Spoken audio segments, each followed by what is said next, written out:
அக்கா, தங்கச்சி, அண்ணன், தம்பி, குடும்ப உறவுகளை இழந்து அந்த வலியோட இருக்கிற என்ன நீங்க ஏளனமா பேசுறீங்களா?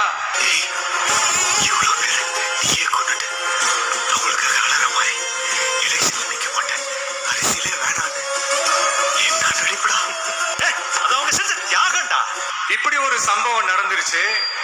இது ஏன், எதனால, அதுக்கான பின்னணி என்னன்ட்டு அந்த வலியோட வீட்டுல உட்கார்ந்துட்டு இருக்கிற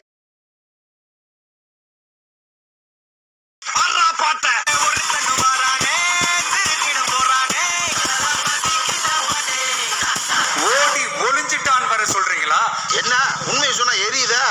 ஊருக்குள்ள உங்களுக்கு மரியாதை கொடுக்கறது அதிகம்டா. வாயின்னு முன்ன இருந்தா என்ன வேணாலும் பேசுறீங்களா? பைத்தியக்காரத்தமா பேசக்கூடாது.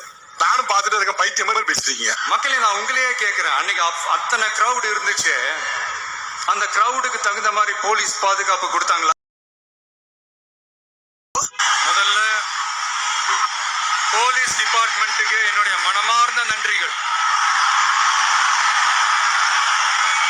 அவங்க இல்லைன்னா அந்த பைபாஸ்ல இருந்து இந்த ஸ்பாட்டுக்கு என்னால வந்திருக்க